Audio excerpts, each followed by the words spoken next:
Hello and welcome to the interview with me, your host, Andy Woolley. In this particular interview, we're going to do some more insight into the affiliate marketing industry. And that's important because if you're stuck in that 9 to 5 or you're fledgling with a side project and you want to monetize it, these are the people that I'm talking to who are living and breathing it and showing you how you can achieve it. My guest today has traveled this road from nothing to something. He's gone from one website to a portfolio website, done all the writing himself as well as used content writers. He has bought the t-shirt, worn the t-shirt, and then remade the t-shirt. This gentleman has also even got to the point where he's sold websites once they've developed a good organic ranking and level of income. The gentleman has bags of knowledge. He is a prolific content creator on YouTube. So who am I talking about? Well, some of you might know his alter ego, Carl Broadbent. Or more importantly, I give you the wonderful, transparent, humorous, insightful, and always easy to talk to, the wonderful Carl Broadbent. The interview with Carl. If somebody's on, it throws all my settings out. I don't know why that is. It's just a Microsoft thing. So yeah, there is a rhyme and a reason. I will explain why I do it on Teams. My target audience is basically people that are starting up or fledgling businesses. So trying to do it on a very limited budget, whilst I could use StreamYard or any other sort of streaming service, I'm trying to demonstrate you can work around a 9 to 5 job, very much like yourself, because I'm still in that sort of arena, but you can do it on a limited budget. So when you see this go out, it's only 720 DPI. It's not 1080, unfortunately. It does record at 1080, but it doesn't actually, send it out for the stream. All right. Okay. Yeah. But to be honest, having trialed it a couple of times, it's fine. As long as the sound is there, people are much more forgiving. And if the content's there, then they can look past those early videos where we all don't shine. Yeah, no, I look back recently on some of mine and I'm like, I don't know how anybody even watched them. They're unbearable, especially the sound quality. But, I said to somebody the other day, just start doing it. Just get on there and start doing it. You'll soon find out. So people will give you feedback. People aren't shy at giving you feedback. And you'll quickly learn. The majority of the feedback I got was, don't worry about the camera or anything. Just get your sound right. And, that was it. And I mean, I really, like, with most podcasts or interviews, there's always a bit of trepidation. You don't know how you're going to connect with a person and what you're going to walk into. But to be honest, and I mean this genuinely, I've been really looking forward to this because I've been following you, which seems more than a year. I know you did a recent video that says you've only been on YouTube a year, but it seems far longer. But you have been so inspirational. I would say I follow lots in the affiliate marketing arena, and I'll give you a little bit of background of me so you have some context as well, because for the viewers watching this, is the first time I've actually spoken to you in person. I think, exactly. I've been active in your Discord group and obviously watching your videos and giving you plenty of likes, but obviously face to face, or albeit virtual, is the first time. So it's what I like with you is you're starting in a position where most people can envisage themselves. You're in your kitchen, which I'm in my man cave, but that took 20 years to get to a man cave. Up until then, I was doing everything on the dining room table. So it certainly resonates where you're at. And it's a case of we'd all love to progress with better camera equipment, better lighting, better sound, but all that comes in time. And you're absolutely right. It is a case of starting, because people take a while before, like the hockey stick effect, like you see with websites. I believe that's the same with all search engines, YouTube included. It's a case of you need to pump out regular content, grow an audience, and when the algorithms kind of see something favorable, then it gives you more preference. But it's only when you get started you're going to see that happen anyway. Absolutely. I mean, I've been doing some videos recently just saying how people just need to get started. Like I say, I'm in a position now where I could, I could have a man cave, I could rent an office, I could have a pod hub somewhere to do it and stuff. But I keep saying to Alex from BBP laughs at me all the time because I keep saying I'm Yorkshire, I'm really tight with my money. I just do what, there's another gentleman on YouTube, called Keith, Minted Empire, and he keeps saying, why are you not getting a really good camera? I was like, I don't want to spend $1,000. I'd rather have that in the bank. I don't want to, And would anybody? I think there's that law of diminishing returns. Yeah. So I think that at the end of the day, when I watch your videos and watch a lot of other YouTubers in the similar sort of guys, I don't come away thinking, well, I wish he had a better quality camera. Yeah. I don't come away with that at all. I come away with inspired. I mean, I was just watching you one earlier that you posted yesterday where it's Yeah, alive. And I love the thumbnails. They're beautiful thumbnails.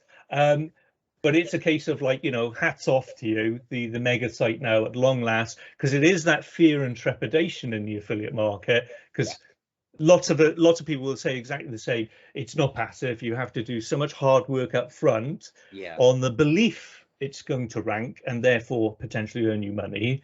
But you've just how do you far do you keep going and pumping it yeah, in and investing, and not yeah, just money, sometimes it's time. I mean, yeah, I'm there every evening doing something. I do think my partner is like, so it's another blog then, is it? It's not my time. yeah. It is, it's another blog. The first 2 years, I think my partner thought I'd totally disowned. I didn't talk to, I hardly saw the kids, Yeah, but I just kind of knew that there was an end goal to it. yeah, And I am kind of in that now. People say, it's not passive, it's not passive.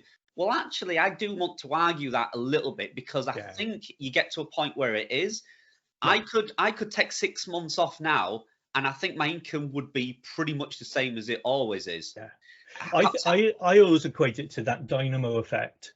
It takes a lot to get the momentum Yeah, going, which is the investment. yeah, Once it is going, you could stop and yeah, it keeps going. It'll slowly wind down as anything will yeah, on Google or the search engines. But if you keep it going, yeah, the faster it'll go, the more energy or the more money theoretically it could yeah. give you back. Yeah, no, absolutely. I mean, the good thing about the business is there's always you can always keep going as well. I always think I'm Yeah, doing good, and then I'm in some really big private groups where there's like there's about 50 of us in this group, and they are the world's best. I yeah. think I'm doing really good, and then you hear them talking about making 120,000 that month, I uh, know. Yeah, and you go, wow, that's some crazy course you're selling and stuff, and they're like, no, that's just ad revenue from one of my websites. You're like, I gee, know, I know. you know. Graciously, and I think that this does allude to what you said about starting. I got cordially invited to an SEO masterclass last year because you get to know people, Yeah, you you rub do. shoulders, and it is start inspirational, you get on with it, you Yeah. have something to leverage, and that leverage then opens doors. Yep. But you see some people living a life that I know from your history, and I'll ask you about your history in a minute. We've lived that 9 to 5, and you suddenly start thinking, well, if I could earn this salary from a passive income, I'd Yeah. be happy. But when Yeah. you see where they take the ceiling to, and there isn't a ceiling, and you're like, Exactly. my God, I wish I'd realized this so much sooner. Yeah. I've always, ever since I was young, I've always been in businesses or projects that have always been rewarded with your energy. So if you put the time Yeah, and your energy in it, you're rewarded. You're kind of not capped at a limit. yeah, I would work 24 hours a day, 7 days a week if I knew the reward was there. And often a yes, lot of businesses and things aren't like that. So, you open a bricks and mortar shop, you're open 9 till 5. You only have a yeah, certain amount of footfall that walks past your shop.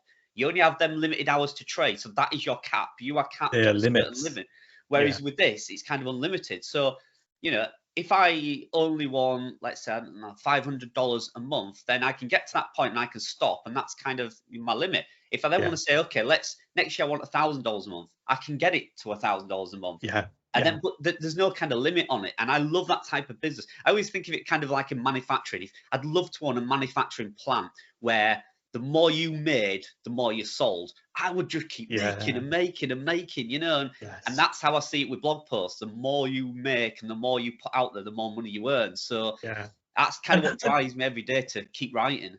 but let me put a sort of dampen your parade a little bit there, only for realism and context for the target audience. Is money shouldn't be the only goal. No, Money is a nice reward for the effort you put in, and that's yeah, what you should see it for. It's the passion and the desire to do something is where it really matters. And to give that some sort of context, I mean, I've been plugging away for 30 years doing God knows how many projects and being manager of this and manager of that. But it took me quite some time before I realized, and it was when a friend of mine said, so right, you've got a 20 grand job, you've got a 30 grand job, a yeah. 40 grand job, a 50 When does grand. it stop? Basically, what you're saying is that's the ceiling and that's what your worth is. You can't go beyond that because you mentioned it earlier, reward is not out there these days, and understandably, because business is going through hard time. Lifetime values are short. Brands are finding it really hard to find their niche. It's getting much more diluted, the market, because there's more competition. So finding an industry like affiliate marketing where you can say the rewards are whatever you think they could be. Yeah. It depends on how much time and effort in. So yes, it's nice to see that. And it's always, I do see that a lot on the YouTube channels, and I commend them for it. They always start with a video. This isn't me bragging. This is me showing what can be achieved. And I think that's important. Yeah, I mean, I've from day one on, I think it literally was on my first video, or maybe my second video, I kind of got the catchphrase of, you know, this isn't me telling you what to do. This is me showing you what I'm doing. And I still do to this day. I kind of have drifted into a few tutorials because it's kind of demanded by your audience. Please show me how to do that. And I never wanted to get into that. I always wanted to get to the point where, okay, well, if I'm using that tool, I'll show you then. But if I'm not using it, I'm just going to say, I've never used it, so I can't really tell you. And it's always been about what I'm doing. It's funny. Somebody commented the other day and says, "Oh, I'm unsubscribing to your channel because this channel is all about you." And I was like, "Yeah." Well, clues in the title. Yeah, it was literally, it's Carl Broadbent, a search for passive income. Yeah, it's all about me. I think he kind of Don't get me wrong, you'll always have the naysayers, and everybody's entitled to their opinion. But the thing is, if you follow, like I follow many different people, you find there are the nuggets of things, and they're, like you alluded to there, different tutorials. I was watching your one on SEO Minion, which was a Chrome plugin. Well, you can use it actually on Edge as well. And I tell you what, it's really good. I was surprised because I mean, I've been immersed in SEO for probably the best part of 8 years, and there are 1,001 tools. The trouble with that is you get the shiny object syndrome. But it's always nice to come across a new tool and find a new way to use something. And I think where we've been blessed in the last 2 months with the evolution of all this AI content writing, there's such a want on the internet for tutorials and information and how do you use it. I don't think that's a bad thing. Yeah. I mean, exactly. I mean, I don't use every tool that I often show. So if I come across something, I might use it and I might show it. And then somebody says, you know, are you still using it? I said, well, I can't use every single tool that I show you because over a year I've published 200 YouTube videos. I'd have 200 Chrome extensions, you know, so, exactly. you know, but, you know, I think you just have multiple monitors then. Yeah, exactly. You know, but I said, you know, I do think it warrants telling you about it because I have tried it. You know, I don't, like I said, I'm not going to tell you about something unless I've tried it. But, you know, I might try it and it might be a great fit for you, but it might not be something I use every day. Exactly. I only have probably 2 or 3 tools that I use on a daily basis. So, but I think that's the entrepreneurial spirit that lives within all affiliate marketers, is that you keep an open mind. If somebody mentions something, and you see that a lot in the Discord groups, is that they'll mention a new tool and everybody will check it out. Because you never know, it could be something that's really beneficial and really good. I mean, I've started using a tool called usetopics.com. All right. And I found that really good for people also ask, you know, to see the organic questions being asked. But you can export it as a CSV. I mean, as part of the keyword research I do, I find that quite good then to go and write an article. Yeah, absolutely. I've been using Keyword Chef a lot. I tried that last month. Yeah, he's updating it all the time, and that's the same. I mean, it can now pull in through a CSV file, and you can download that, and that's great to work from. You know, so the thing is, I think like anything, like you said from the very get-go, is start. As long as you're pushing quality content out there, by volume, hopefully, then it doesn't really matter where you acquire too much of the keywords from. As long as you know they're kind of on point, they are relevant conversations. I think individuals put their own tone on it. I mean, I was having a conversation with Alex last week, and he said exactly the same. It doesn't matter if all of us produce the same video on a particular, like Jarvis, for instance. We will all have our own tone of voice, and the way we use it will be slightly different. And I think that's where the viewer or the reader is blessed, that they don't watch one video. They watch a plethora of them to give them a perspective that is relevant to them. So coming across your channel, coming across another channel, and so on, you see how people do, you know, probably the same task, but in different ways. Yeah, yeah, absolutely. I think there's so many options. That's what it is for people, giving people options. You know, Yeah. I get the arguments all the time for from the two things that gets argued the most on any of my comments or emails or anything is number one, backlinks, and number two, Right. courses. Yeah. So, you know, if I mention a course, oh my God, you're selling a course, it's a rip-off and stuff like that. But then it's like, okay, but there are some people really benefit from a step-by-step Yeah. Yeah. structure. Yeah. Now, We've you all know, done them. yeah, I mean, when I first started, I wasted a year, you know, Yeah. messing about with, you know, 6 weeks creating a logo or something silly. You know, now, you know, if Yeah. I'd have followed a step-by-step course, whoever it may be, would Yeah. I have been where I am kind of now a year No. sooner? You know No. what I mean?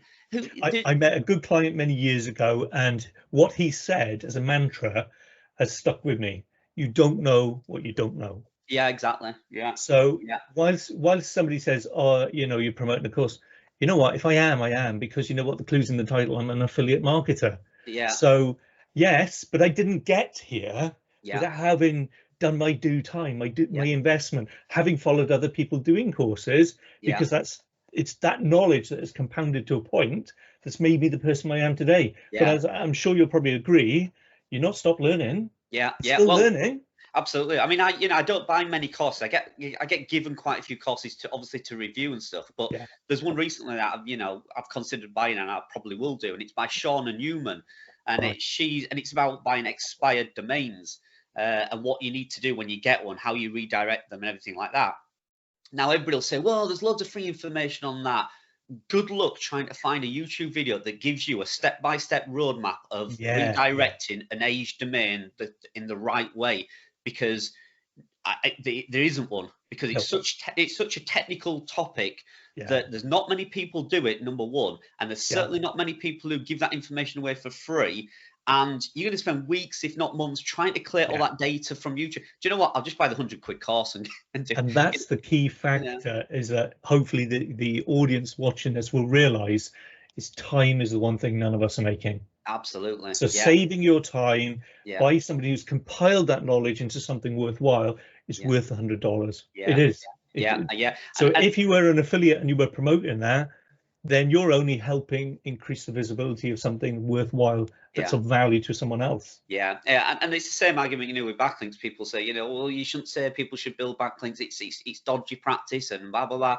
Google don't like it. Okay, well, you try and rank a certain article Exactly. without them then, because there are certain articles, no matter how good, you know, it does make me laugh a little bit when people say, you know, you just need to write better content than Yeah. the number one ranking post. Okay, if that number one ranking post has got 200 strong backlinks to it, I don't Exactly. care what content you write, you're not outranking it. No. You're just No. not. I'm sorry. You Yeah. know, you might win the snippet for a few days or even a few weeks, but over time they will outrank you because What backlinks I isn't what say comes to down to. that for people who bring up that sort of argument is, let's just bring it back to an analogy that is common sense. Yeah, You walk into a room or a party and nobody knows you. yeah, You walk into a party where 200 people know you, then tell me the difference in your credibility. That's how exactly. backlinks work. Yeah, So we do it in our day-to-day lives. Why wouldn't we do it online? It's whether you do it the white hat way or you do exactly, the black hat. There's the differentiator. It's exactly. all about the intent from that point on. Yeah, So exactly. backlinks are essential because Yeah, I mean, I'm a digital marketer, have been for 25 years, and I teach in it. We teach one principle only. It's called the VCP principle. Do you know what that stands for? uh, Visibility plus your credibility is your path to profitability. So your visibility is your backlinks being yeah, found on the internet, yeah, but it doesn't work unless you've got something credible, which is your website with all that information on, and the yeah. two go hand in glove to make you money. Yeah. Affiliate marketing is probably the epitome of that. Exactly, it is absolutely, yeah, 100%. You know, but there's so many, like I say, there's so many people with so many opinions, and quite rightly, everybody should have their own thought Yeah, process and but stuff. I You think know, there's enough arguments to sort of quell the naysayers. And then, to be fair, and again, this is another aspect that I've enjoyed following you. You're transparent with your visuals, with yeah, your analytics, and also your money, which yeah, I think which which is is a good element. I know there's a plus and a minus to yeah, that, yeah, but I feel that that being genuine It's Mm. kind of what the internet wants anyway. It sort of compounds the EAT policy of the expertise, authority, and trust, is that you're developing the trust by saying, if I can do it, you can do it. Yeah, yeah, And yeah. here's proof. Yeah, I think with the proof of income, the only thing that worries me about that is that you get to a point where if you are successful and you do make good money, it comes across in the kind of the guru sector in YouTube where, you know, oh my God, look at this guy, you know, makes 25,000 this month.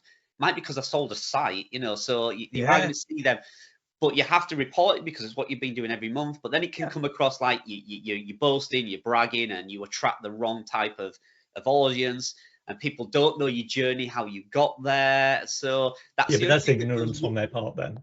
Yeah, I mean that is the only thing that does worry me about revealing stuff like that. But, you know, because when you see the big numbers, you do Yeah. instantly think that's fake or it's not right and stuff. You know, and you have to, you have to, argue your case, and you just think, should I, wait a minute, I'm going to all this trouble of doing this, and then I'm arguing my case that I've actually made that money. Well, Yeah. so Yeah, but the thing is, like you said earlier, you're rubbing shoulders with people that are living the next yeah, level and oh then the yeah, next level.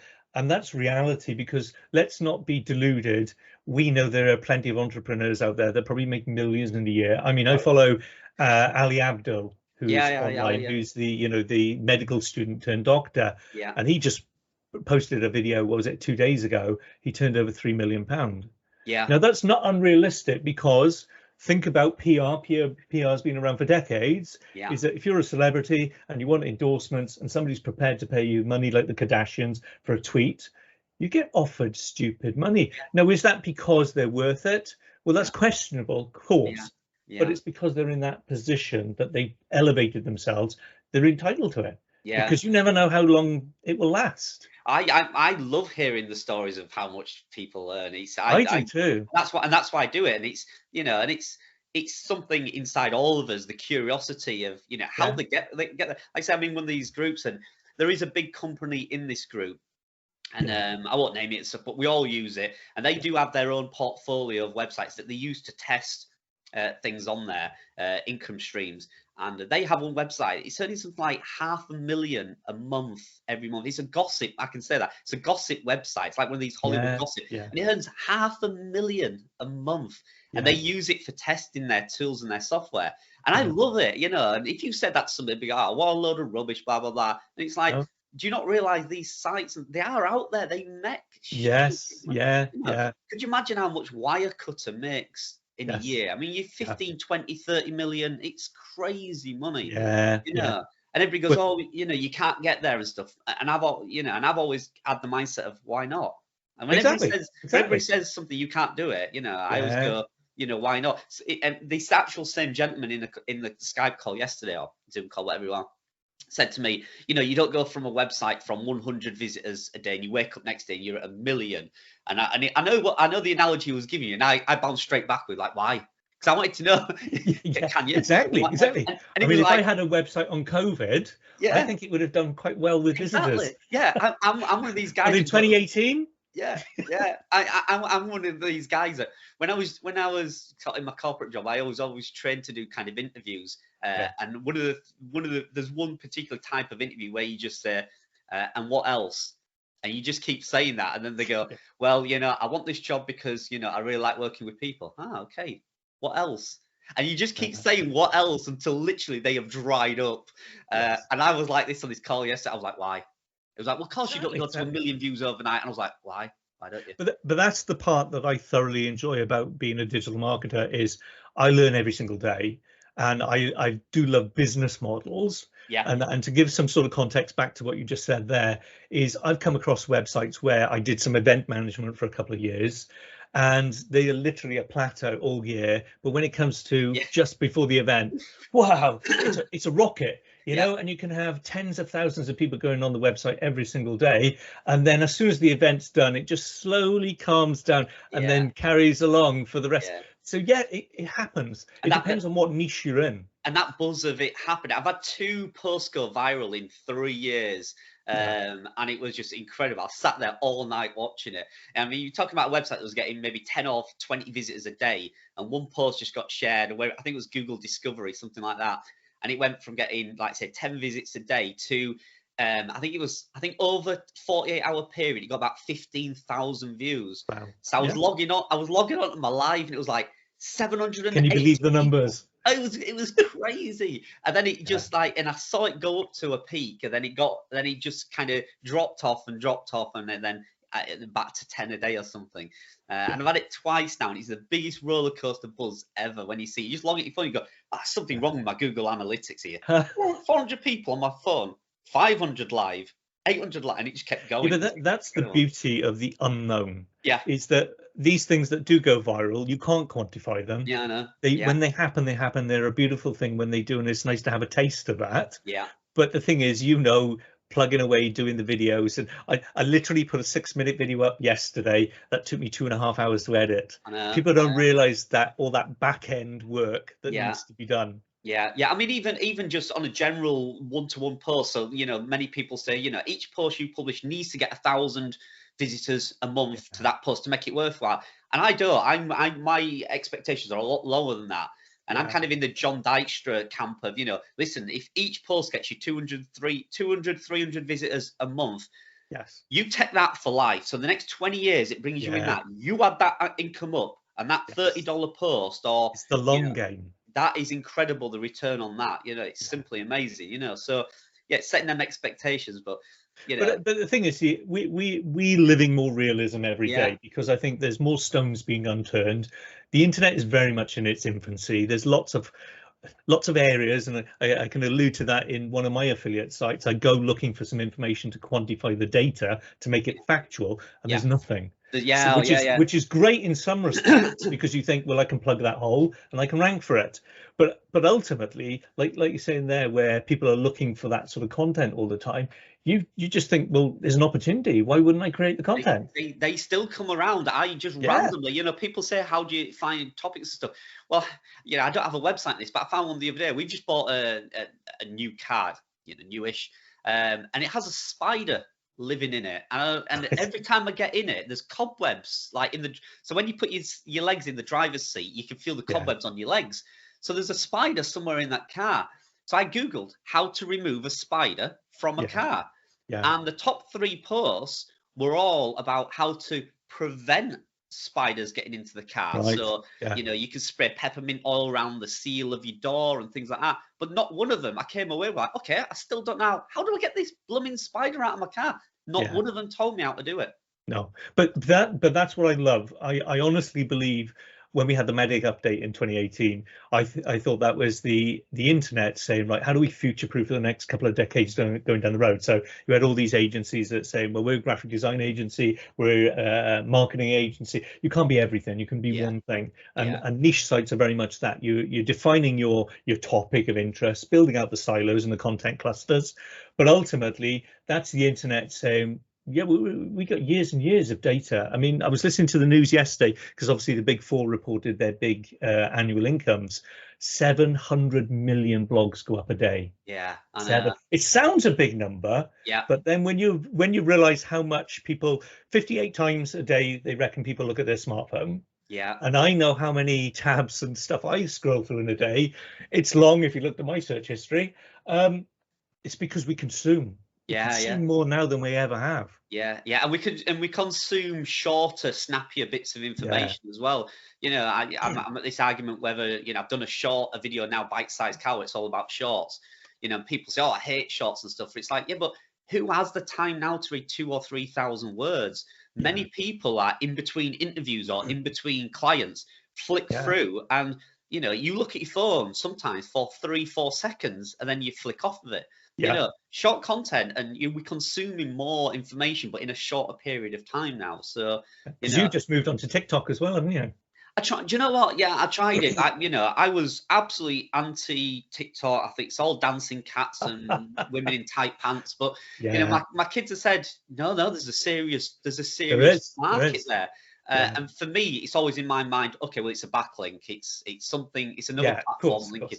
So I thought, if I stick 10 videos up and it's a backlink, then great, it's done its purpose, And then the more and more I go on there, I see other people on. So there's a lady called Rachel, I think it's Pedersen, and she's got something like 15 million followers on That's TikTok, unbelievable growth. and she's in kind of the leader race of the Jarvis, selling the Jarvis tool kind of thing. She's like she's the biggest seller of Jarvis like on the platform. And I thought, like, how is she selling so many copies of this Jarvis? How is she getting so many people to sign up? Yeah, I mean, she must be on something like, and this is nowhere like, she must be on something like $20,000 recurring a month from Jarvis. That's how many sales she's got. But credit to her, she's been a business person. Yeah, and I thought, how's she done it? And then I asked her. I just thought, do you know what? I'm going to ask her. And I just messaged her and said, "That's bloody cheeky of you." Said, hey Rachel, how are you selling? Because I was on the leaderboard. I was like, me and Alex were up there. We're like, wait, how are you doing so well? And she just texts back TikTok, and I was like, what? And I went over, and she's got 15 million followers. And I thought, no wonder she got 50, and they're all really kind of dedicated, hard super fans. And I thought, well, wait a minute, she's got 15 million followers, and it's all business. It does allude to that fact: shorter, digestible content, because people. First agency I worked in, my marketing manager always said, whenever we conducted business with a client, everybody's time poor. Everybody is time poor, and that's really true. I do think that YouTube fighting back with their shorts is that very rhyme and reason, is that they're trialing it. Why not? Because ultimately we've got the phone and we're just scrolling through it. I've been on TikTok. Well, I'm not personally on TikTok, but I've been following TikTok for probably over a year, and all that's in mine is all DIY. I do a lot of it, but I tell you what, some really good tips you get from it: short, quick, and digestible. Yeah, that's what you want. I mean, it is a platform like Pinterest that the more things you like, the more it learns. So it starts obviously promoting more content. So your first time you go in, you're probably going to get all them dancing cat videos and stuff like that. But the under 30s it appeals to. Yeah, but the more you use it, the more you filter those out, and then suddenly now mine's all affiliate marketing and sales and. The algorithms, see, they're very smart. Yeah, I mean, what we're following. I'm really into kind of building email lists and stuff, and that's a real art in itself. So, and there's a lot of people on TikTok that teach you how to do email marketing and funnels and stuff like that. So, all platforms, are worth trying. And this is why I say, I mean, exactly. Well, I'm trying with that email marketing, because it's still probably one of the most highest conversion of digital marketing. I'm trying a platform at the moment called Substack. Right. Okay. I've heard of it. I've not used it. Yeah, a few people told me about it. Quite easy to set up a blog on there and then share it across. But then as you grow the audience up, then you can convert them into a premium paid monthly recurring fee. And it's not all about the money, but it's being smart and savvy with what you do with your time. Which is time. It's absolutely because I think, I mean, I have this conversation with quite a profound customer experience manager, and he says the internet is always affected by porn. Influenced by it, and he's kind of right, because in 2006 they changed their business model and they made it all free, and that massively changed their followers. It exponentially increased. But I've seen that in everything else, from the likes of your Khan Academy, EDX, you name it. Everybody's giving so much information out there for free. YouTube is no different, yourself included. And I think there comes a point then where, yes, there's that little voice in the back of your head, you're doing all this for nothing. And you've got to tick the boxes somehow for time is equal to money. But only if there is a payout. If there is, then it's worth doing. And I do think, honestly believe, we live in that day and age that it's the easiest way to equate that is it's PR. Is that until you buy the credibility of who you are, nobody's going to put money behind you. But once you are someone, then somebody puts money behind you, and there's the payout. Absolutely. I mean, I'm actually I'm doing editing a video at the moment, and it's about a few YouTubers that have disappeared, and it's it's entitled "Where Have the YouTubers Gone?"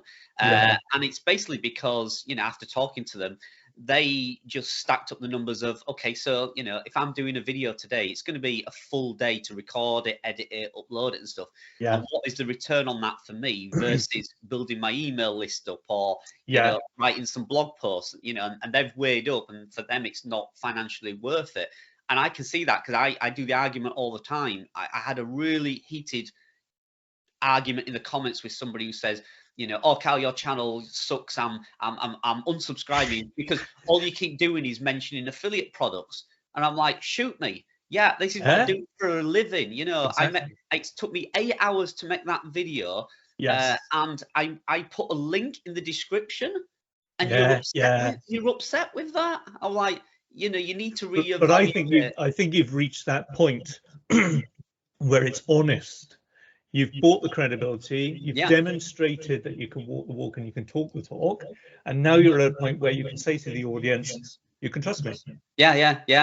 Well, somebody said to me the other day, "Oh, one of the services you use is terrible. I don't know why you're recommending it. I think you should stop recommending it. It's not doing your credibility any good. Just stop using them and don't recommend them." I said, "Is that Right. your advice?" He says, "Yeah, that's my advice." I said, "Okay, well, when I tested that company, it was very good. The results I got was fine. I Yeah, haven't used them for 3 or 4 months. So, isn't a better solution to anonymously test them again and yeah, see if they're still working?" You just saying cut them off, don't talk to them, seems to me underhanded. It seems like there's yeah, yeah, another element there to that. Wouldn't I just randomly test them and let you know what the results are? Isn't that a better way of spending my time? yeah. And then he just stopped commenting back, and I was like, okay, there was an underlying motive to that. But ultimately, it could also be that your experience and his experience A will different, always be different because your yeah, niche is probably more preferable to them yeah, and his may not be. You know, yeah, obviously, like the ones that you did with your Cage and Hutch, it's much more of a broad subject and easier to write about. But if you was doing something, say, on genetically modified maggots, exactly, it yeah. might be a bit harder to Yeah, write about. exactly. I mean, I said this, you know, I said this is why I review several content providing services, because Yeah, each one has a benefit. Kind of niche website builders are very specialized and they can do some really technical topics. Would I do special technical technology topics from buy sell text? No, I probably wouldn't, you know. But if I'm writing, can dogs eat cat food? Buy sell text or somewhere is fine. They're going to do a exactly. decent enough job, you know. But also you provide in real context in the sense of not everybody has the time to go and write it, and you're providing the alternative Yeah, of you can put the intent and the research together and ask someone else to do it. I've done it when I first started. I used two content writers. I still use one to date. I yeah, do a little bit more now with the AI technology, but it helped me move my I had freelance clients which helped me get that done and do yeah. the optimizing in the evening. But now I've got the four sites and one of yours. We'll talk about that after. I'm using the AI content and trying to do it myself. But realistically, around a 9 to 5, I'm doing probably shy of about 100 blogs a month. Yeah, that's great. It's a big ask, Yeah. but it's not impossible. Yeah. And I think the thing is, you're just putting yourself out there and then reading the results and the data. I'm a big believer in, somebody said that to me the other day. How are you so confident in putting so much money into content?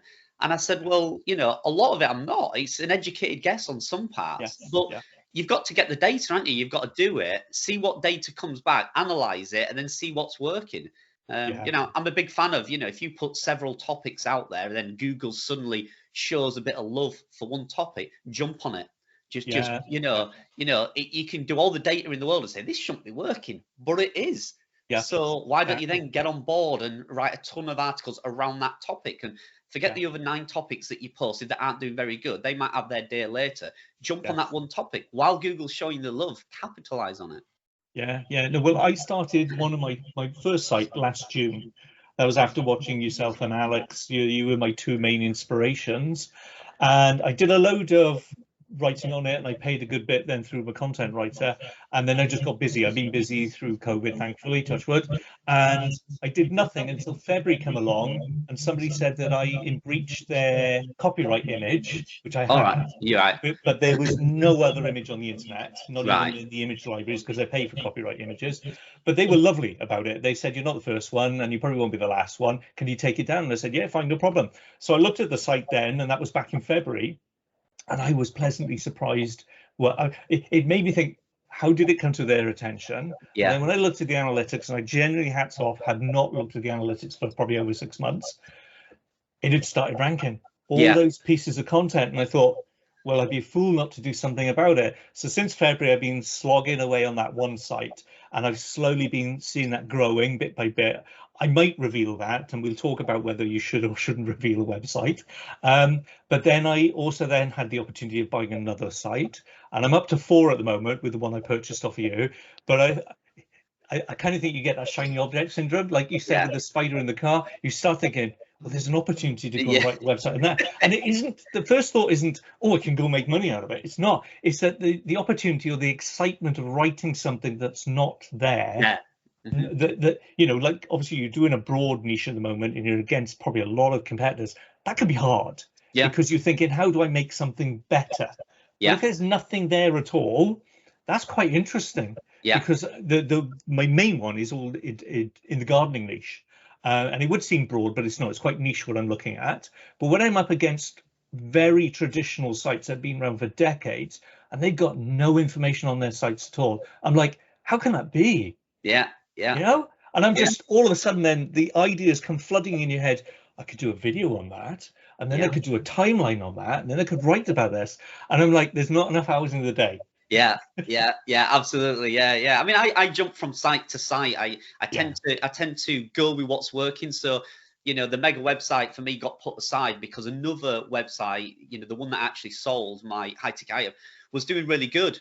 So when yeah, it's doing really good, I jumped on it, and it did yeah, really good. And then a chance come to sell it, and I like sold it. Okay, now I can go back to the mega website, and yeah. hence the kind of the videos recently. Can I So ask you a very probing question? yeah, And if you want me to edit this out, I am more than happy to do that. But it's the thought that popped in my head when I watched that video that you sold the second site. I think it was for $24,000. yeah, My thought was, and it's something I've seen with a couple of other affiliates, and I like to ask sometimes the difficult questions, is when you're seeing a website on the trajectory, it's going up, and therefore you know the earning potential will increase with it as well. There's a yeah. close correlation. Why do you not just continue riding that wave for a little while? Why would you go and sell it? Now, I know the short answer is you can make money and pump that into something else, but then do you not think there's milestones of how you can keep growing it? I Or do think you already know there's only an expedited life on that site? I think, well, with that site personally, it was very technical. So Right. I was finding the content a real struggle to write. Okay. Yeah. And it might be the content that somebody can easily write because they're familiar with the topic or the industry. I found it a real struggle. Yeah. So that was one of the things I hated writing content for it. Right. That was number one. Number two is there is a gap between selling websites. There's kind of a ghost Yeah. town. You get up to $30,000, and I'm not going to say most people can afford it, but it is possible for somebody to There's maybe more people out there. to get a loan, or Yeah. I'd never say put it on a credit card or anything, but you know what I mean. Yeah. There's people can scrape that sort of money together. Once you're over that $30,000, websites tend to plateau for a little bit. Right. It's a slower climb till they hit kind of $100,000 mark, Yeah. and then you need kind of a platform to sell it on. So it has to go on with some like Empire Flipper or something where there's Yeah. business investors. So you've gone away from the personal. So Me it's either saying, sell it now or yeah, you've gone keep. away from being able to reach out. Hey, Andy, you want to buy a site? It's 24 Yeah. grand. And you go, oh, yeah, I can raise that. I'll have that and get it. You know what I mean? So Yeah. you go from that to being, okay, now I have to think about how I'm going to sell this. I can't just email somebody and sell it. Yes. So there is a gap. So between 30,000 and 100, you've got about a year, Yeah. where maybe a year, maybe even 2 years. So where you've got that income coming in regular, but that Yeah. chance of a lump sum of cash has probably gone. Yeah. And then And, the third, I'm not sure if you said it on one of your videos. I think somebody posed the question when you first sold your first site is why did you sell it? And I think your response, correct me if I'm wrong, was when you get to a point that you're not enjoying writing for it any longer and there's better things you could be doing with yeah, your time, it's yeah, the right time to sell it.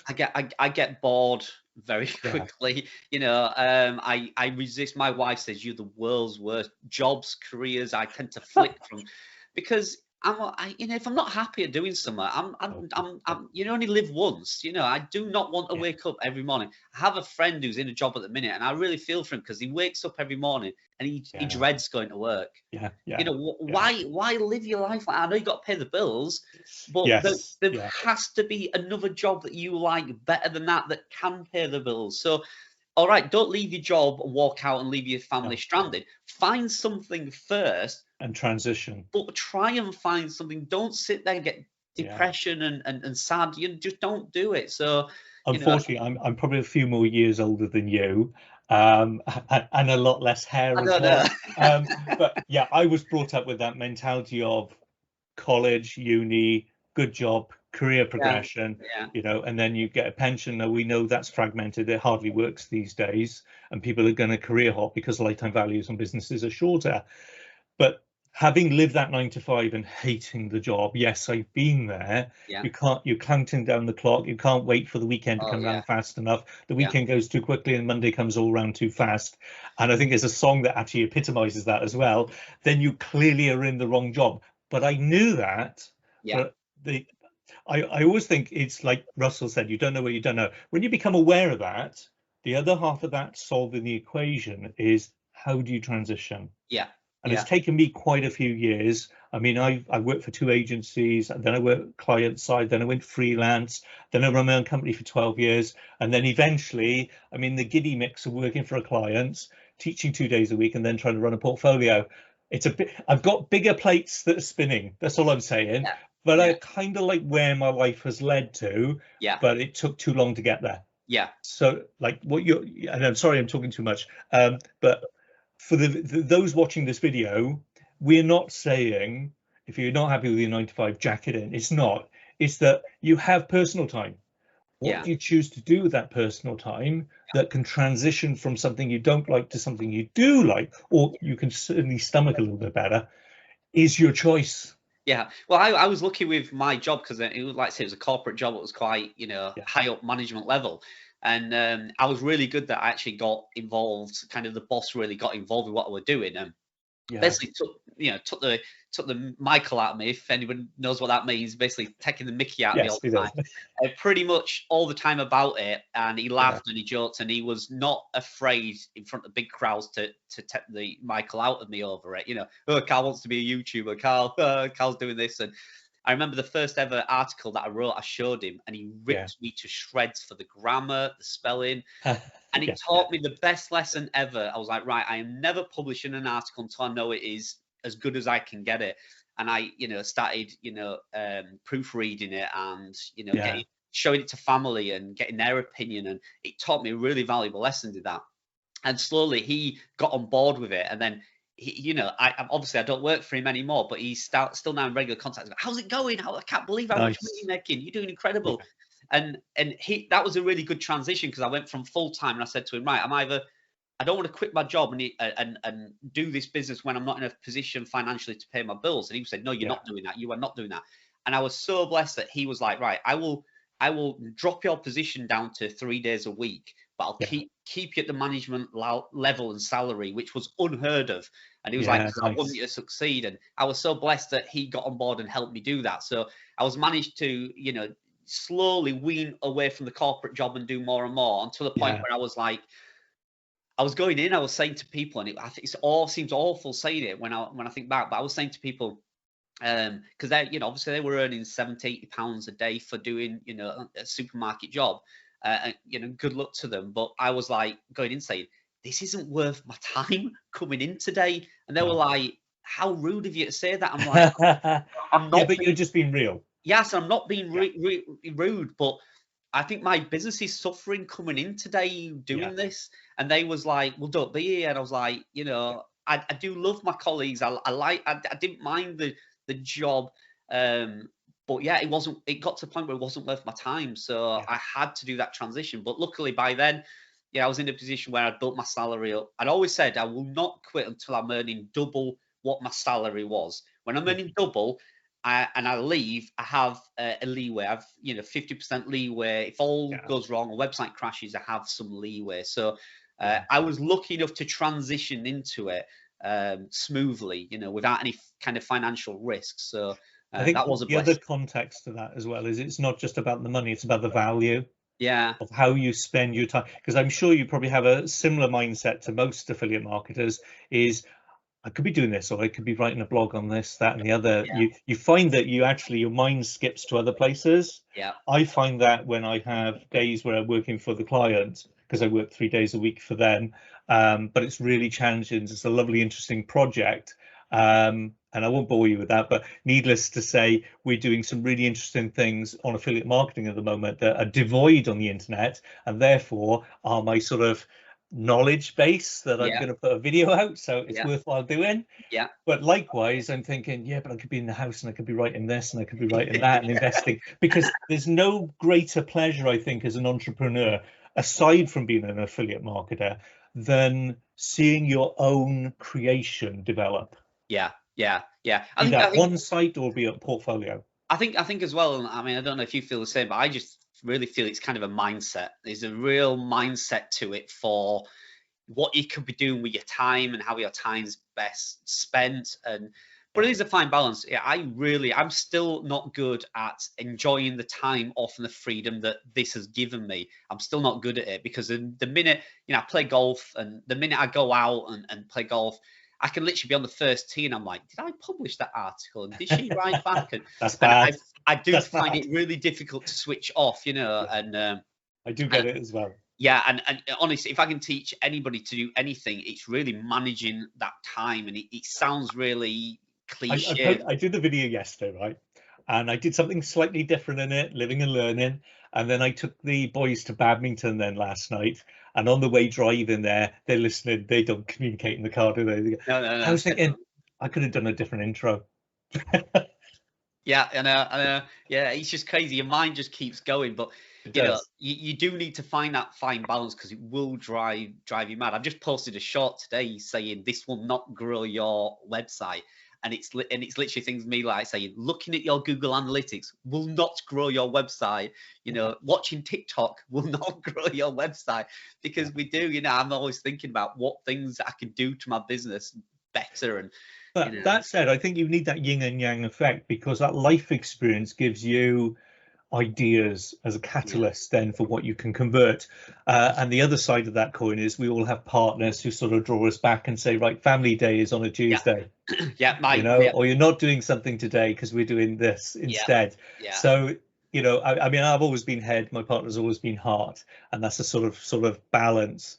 But she always reins me in and says, right, so are you coming up tonight? Now I'm in the man cave. I could be, and this is gospel. I can be down here from 5:30 in the morning, then go to work, come back here, and still be down here 9, 10 o'clock at night. Yeah, exactly.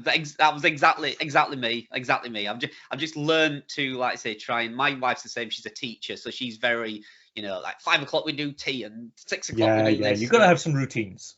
Yeah, I've got to. Yeah, I mean, Friday night is date night. Yeah, I've been with my partner 24 years, but Friday night is still date night. Yeah, we have Friday night takeaway night with the family. We've all got to. Exactly. But that is the beauty of that is life. You're pushing the envelope all the time. Yeah. I do envy some people that have no drive like that, because I do feel that they sometimes can be happier, but you sit in one or two camps. And if you feel there's this itch that needs to be scratched, you could be doing something better with your time, you could be achieving something, or you're not happy in your job, then there are ways to do it. And affiliate marketing is a very good way to have a go, learn something from it, even if it's not a complete success. Yeah, you'll learn something. I think as well, there's nothing wrong with, if you're itching to get back up, you're out with the children or whatever, and you're having a good time and stuff, and then, you're at the end of it, your mind starts thinking about, I want to get back up and I want to do this. There's nothing wrong with that. If that's what you enjoy, and that's what, if that makes you happy. I mean, it's awful to have that thought that, oh, I've got to get back home and I've got to do that. That's different. But if you're buzzing because you can't wait to go home and publish that piece of content, there's nothing wrong with that. You're not doing anything illegal. You're not doing anything bad. No, I had this conversation last week with my partner, because I think you've alluded to this in one of your early videos, where you were earning money off your website, and then all of a sudden your partner has this realization that what you were doing on the computer actually was worthwhile. It was the day I sold the website, because I think it was 2 years of kind of beavering away, and I don't know what people think we do, just post TikTok videos all day or something. I don't know. And she just walked in, and I just said, oh, my bank balance has changed. She walked in here and she said, what's it changed? And I went, there you go. And she looked at it and she went, £24,000. Like, she was like, what the heck, where's that come from? I said, that's what I've been doing. And she was like, okay, it's a beautiful moment. Tell me more about this affiliate. And now she knows all about it and stuff. So now because I mean, like my own undertaking. I mean, as I say, digital marketing for like 25 years. affiliate marketing per se, there's 163 different types of marketing, right? Yes. Affiliate marketing is just one of those. Yeah. And I've heard the word banded around so many times, but the understanding of it Yeah. didn't hit home until I walked the walk. Yeah. So I can Exactly. make money through display ads, and then I can actually do it and partner with people. And then suddenly start realizing, oh my God, I could be earning a serious business from this. Yeah. And Yeah. and what's nice about it is you're in the driving seat. That's it. Yeah. That's what I like. Like I say, it's, That's the pleasure. yeah, the more I want to earn, the more effort I put into it. I like the fact that if I sit here today and I send some emails out and I make a YouTube video and I Yeah, publish 3 articles, guaranteed I have grown my business. It will make me yeah, some money yeah, today. If I'm, heaven forbid, let's say I'm really desperate and I need $100 tomorrow. I'm pretty confident that I could get that $100 tomorrow with yeah. the structure that I've built. That's up to me. So if I want to put that time and effort in, I can make that money. And I like the fact that you are rewarded like that. That Yes. the more time and effort you put into it, the more success you can have. Whereas you're not in somebody else's hands, are you? You're not waiting for No, that boss no. to come to you and say, okay, well, if you show some improvement next year, you might get a raise. It's kind of out Yeah. of your hands, isn't it? I do like the fact that if I need a raise, it's down to me. Yes. And I think COVID has also been that wonderful step change where it's educated brands to realize you've either got a job or you haven't.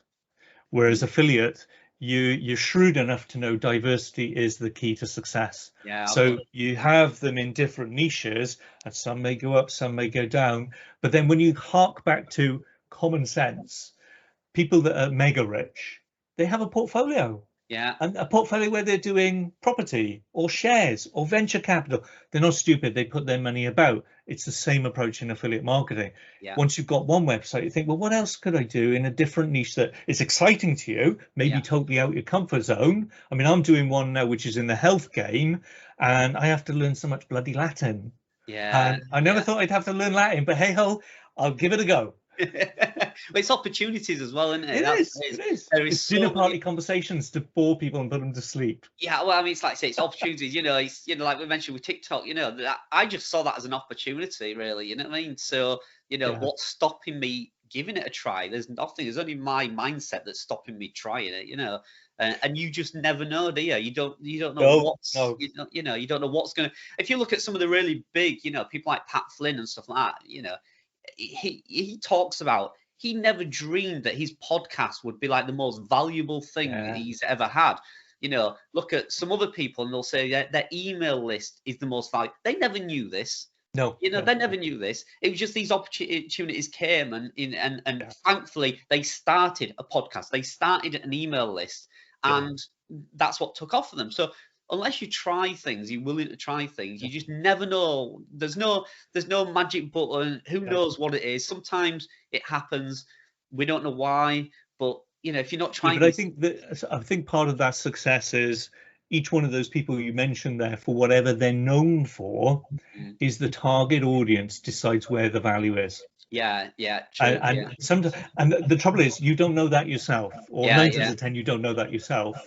But you like an affiliate marketer, and I really, when I say affiliate marketer, I really mean digital marketer, where you wear many hats. yeah, You'll do a bit of graphic design, like your thumbnails. You'll do some video, so you're a video. Then you'll create content. But overall, you're being a content creator, and you're having to go out of your comfort zone to create multiple different things and see what sticks. yeah, yeah. The only other thing about that is that often, sometimes what sticks, maybe not what you're actually interested in. Which Yeah.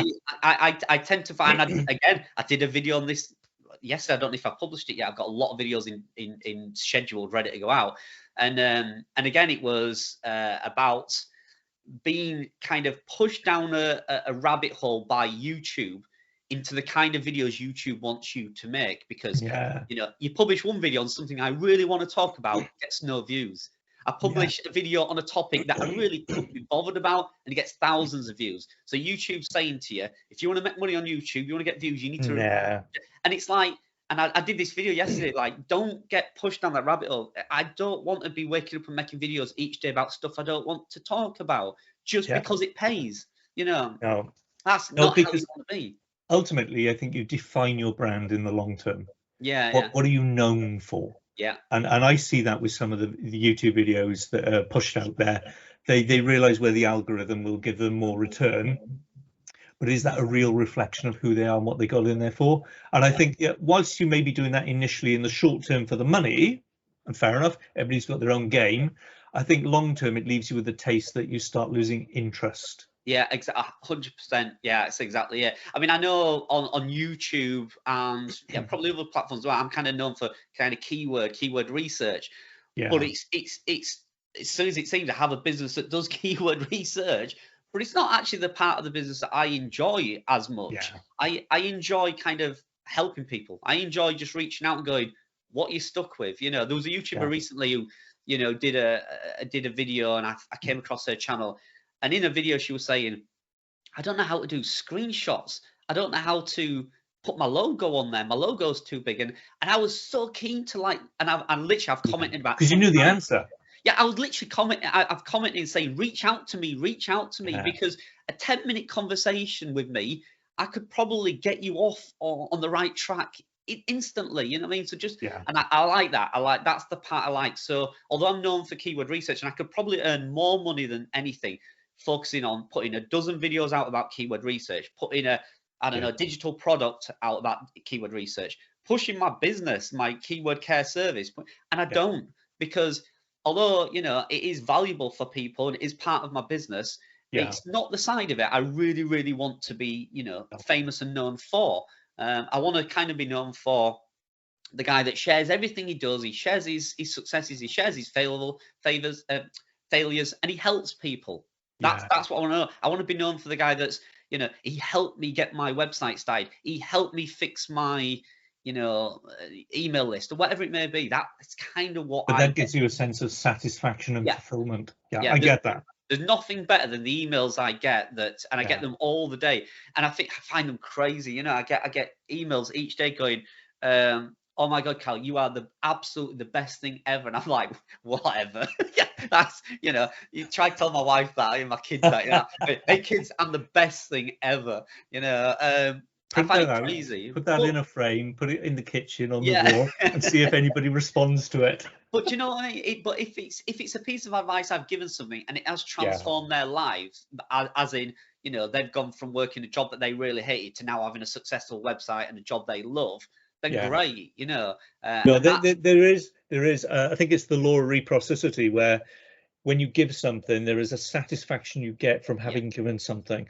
with yeah, no intention of getting something back. yeah, I do fundamentally believe that's in all of us, is that we forget because we're taught not to do that. yeah. We're taught from a consumerism point of view to of greed and wealth and Survival and yeah, yeah.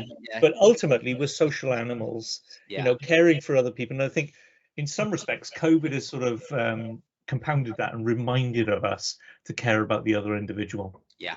Yeah, absolutely. Yeah, especially if you know you've been in close proximity to somebody who has suffered or anything. You know, we had both me and the wife got it, and it was horrendous. The wife went into hospital, and it did teach us some valuable lessons. You know, Yeah. what's kind of important. You know, The and problem, and to sort of give that more context, is I have it now where I'm pretty well known on LinkedIn. I've been on there for years. I'm pretty well known within my market sector. It's only now I'm really sort of pushed the personal brand.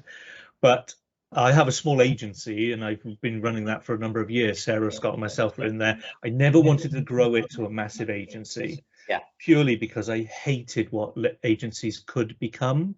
And there are good ones out there, I yeah, know there are good ones out there, but I didn't want to become the HR and the problem solver because I'm growing an agency and other people are just exponentially increasing those. I always wanted to stay at the coalface. So yeah, I still deal with a handful of clients, and it's nice to have the rapport with them. It's nice yeah, to see the wins with them, talk to them, and then get the positivity coming back. yeah, Without that, I'm not just doing it for the money because I might yeah. as well just park that and go and do something else. That's exactly it. And like I said, my keyword care service, you know, people say, oh, you could scale that and you could grow it and stuff. I'm like, I Yeah, don't want a big marketing, you know, keyword SEO company. That's not what I got into this to get away from the pressures of having to fulfill clients, having to do yeah, this. yeah, I do it because, and I keep it going because it does help people out. Getting, I know how hard it was in the first instance to write the first 30 yeah, articles, yeah, the kind of the right ones to get you off on a good footing, because I must have wasted thousands of hours writing articles that just simply wasn't ever going to have a Yeah. chance of ranking. And I learned that, it was when Income School came to my house and said, just drop this website. I mean, it's done all right, but just you Yeah. can do so much better. And I was like, I put 2 years into that. They were like, yeah, if Yeah. you'd have had a little bit of guidance, you'd have probably been better further on. So that's why I started doing the keyword care packages, just to give people that head start Yeah. that, they might not be the best ones, keywords in the world. They might not be 100% low hanging fruit. You guarantee you'll smash it, but they're going to be better than probably what you're going to come up with to get you started. So, Yeah. I do feel if you write these 30 articles or whatever, you will have a better chance of starting, Yeah. on a better path. So 'Cause I that's think why that's I the do it. problem. I think that's the problem sometimes is that business people, by all accounts, being self-employed or working for another guy, they get so waylaid by the job, they forget the element of learning Yeah, in the sense of they don't know, well, how do I get started? And their mind is so muddled. Whereas, like, if you can come along and say, right, this is not the perfect solution, but it's a good solution. And if you exactly. get started with this, you'll see results. From there, it's that gentle push out of Yeah. from the boat from the shore that you basically start going and getting on with your journey. Yeah, absolutely. Just that little guiding hand that, Yeah. again, like I said, I was in a Skype yesterday, this big group, and we was talking about that service that this company's offering where they're kind of holding people's hand. And I actually will make a video about it soon. And I thought it was great. I was like, I need my hand holding at some point. Yeah. I'm rubbish with my email list. I try and do as creative and as fun emails as I can, not kind of salesy ones. I try and write, kind of stories and make it fun and interesting, but I'm sure there's so much I could learn about the Yeah. email. So, Yeah. if anybody out there is fantastic with emails and marketing, hold my hand, walk me through it, guide me, Yeah. because I think we all need that, and Well, that's that's it. None of us know it all. I think there's no, I can't remember the famous quote, but it's basically we get further if there's we rather than I. yeah, The absolutely, collaborative approach, and yeah, that's I think that's the strength of YouTube, is yeah, that when you're looking for a video, and funny enough, I put, and it may look like a bit of an eclectic mix on my YouTube, but there is a rhyme and reason coming. I did one on DaVinci because I use that for my film editing, yeah, and I couldn't get it to load past the fair light loading sequence. right, It turned out, and I read everything, and it was something to do with the drivers, and there were God knows how many forums I went through. And I thought, right, stop, take a breath. What had I done and changed in the last month that it was working and now it's not? And I thought, well, I introduced a new monitor.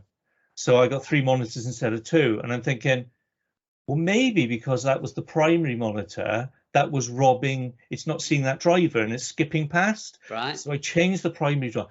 It worked like that. And I thought, that's got to be a video because yeah, people are going to encounter that same problem as me. And it may not be the exact problem, but yeah, it's another potential solution. And I thought, I've got to make that video. It's yeah. only fair and just to do it. Yeah, yeah, absolutely. Yeah. I mean, like I say, there's, sometimes these inspirations for, helpful content and stuff like that just come from nowhere. Yeah. And it's that's what you got to think. You got to think at the end of the day, you got to think, how is this going to help somebody? And if it is, I'm going to put it out no matter what the consequences are for me, whether it hurts my algorithm or, Exactly. it's, Exactly. if it's helpful and get it out. But yeah, that's the I side of the, kind of don't worry about that. I know that, there's a lot of it on YouTube, as there are on most search engines, talking about how you play to the algorithm, because there are two masters here. One is yeah, Google, yeah, and they're the gatekeepers to your audience, and then your audience.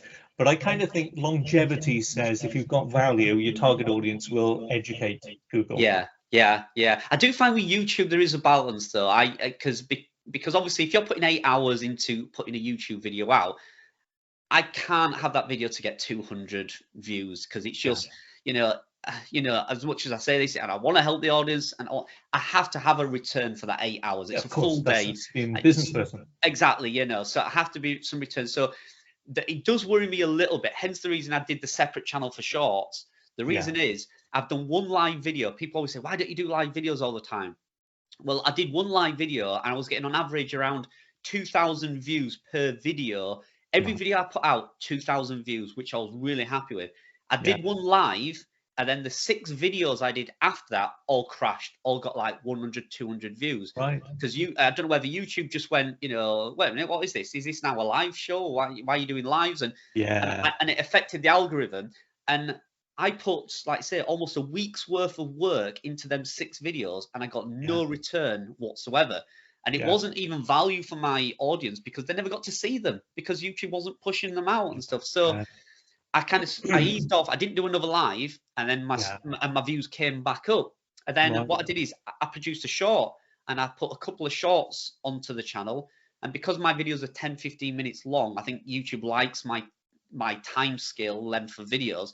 I put 2 shorts out, and it crashed again, and it wiped my channel out. So people are saying, I like these shorts, do more of them. I'm like, well, yeah, but I don't want to jeopardize my viewing audience on that channel. So I'll build a separate channel that I can play around with, and see if that works. So you've probably got more experience in that. I do find that. I mean, I follow a lot because normally when I'm working, I am watching as well. But I find that with a lot of the people I'm subscribed to, I think like a week later, they produced a video, but it's not come up in my feed at all. Yeah. And you have to go looking. Yeah. So it is a scary thought that, you know, YouTube is sort of weighing and measuring depending on what you're doing. It has to do because, you know, I mean, I'm on a bit of a bad run at the minute. My videos, I only get the odd one that's taking off and doing quite well because the amount of subscribers I have, it warrants about 1,000 views per video. I think that's what it warrants. That's without it going kind of viral or doing anything silly, just my average audience.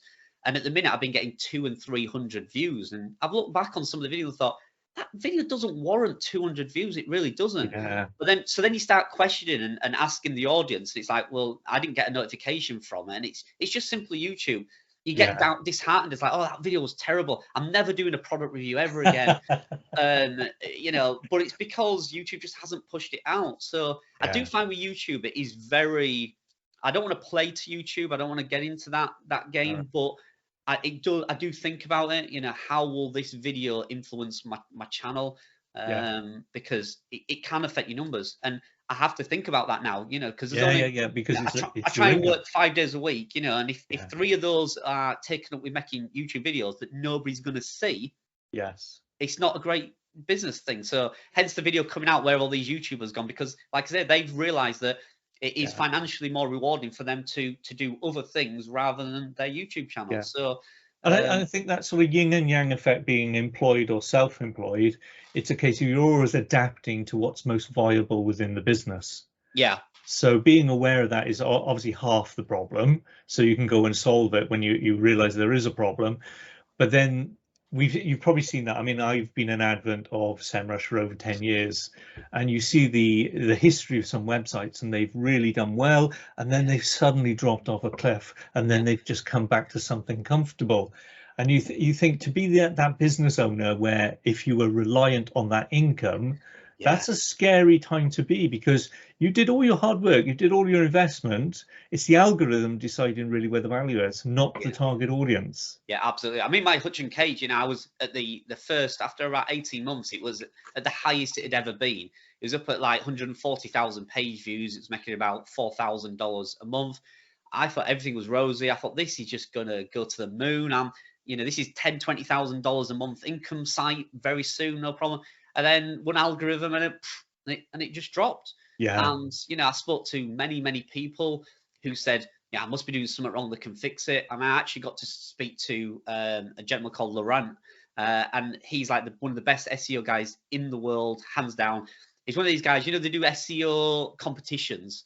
Can you rank a keyword? Like the rhinoplastery, where they do 30 days to see who can beat each other. Yeah, I mean, if anybody wants to watch it, SEO Conspiracy is his YouTube channel. And he won that competition 10 years on a trot, something like that, something silly. He's the best SEO guy in the world. And he looked at it and he's like, I can't find anything wrong with it. He said, it'll reverse at the next update. And then another update come, nothing happened. Another update come, nothing happened. And then the third update, which we've had recently, here it goes. It's coming back again now, and it's on its way back up. You know, so it's crazy, kind of, you know. But understandably, I think if you were like any of these people that write the algorithms for search engines, you're trying to provide a level playing field for everyone. That's hard to write. And yes, you'll have websites that go up and you'll have websites go down. And I know Steve from Systrix, who does a lot of analysis of how these domains go up and down. It's difficult because technology, all technology is built in maths. Maths can beat maths, so therefore it's never as good as a human. It might do things quicker than a human, but it'll never be as good as us. You've only got to look at the BERT that came out in, was it 2018, 2019? Now it has the ability to read backwards. My God, humans could do that a long time ago. So, whether you're looking at like SEO in Swansea or Swansea SEO, but likewise, we can actually skip over a page and just pick out what we choose, which is people speed reading through your content or using a table of contents. So search engines being able to understand all the potential outcomes, but it's still valuable. Someone could come into your article, read just that one section that is a table of contents, jump there, get their answer and leave. Now, if you spoke to them, they'd say, well, I found exactly what I want, but I may have only been on your website 10 seconds. And that sort of, bounce rate, you think, well, that might hurt me. But that's the problem, and this is where, like, a lot of the SEO people I know, they agree. At the end of the day, Google will never fully understand the intent. It can't. It's trying to, and hats off LSI, entities, silos, whatever buzzword is around at the time. It's all the same. So you're looking for relationships, backlinking by all accounts. You're looking for relationships to give it some sort of value, be that a page score or a domain authority score. I fully understand that, but intent is a hard thing. Because literally I could be talking about the best, wipes today, nobody's interested. But then tomorrow, something like COVID comes around and we're talking about face masks and everybody wants to know about it. I mean, I do, as Google, as I always kind of class Google as like a landlord. Google kind of is our landlord, and we rent some property from Google and we rent some space.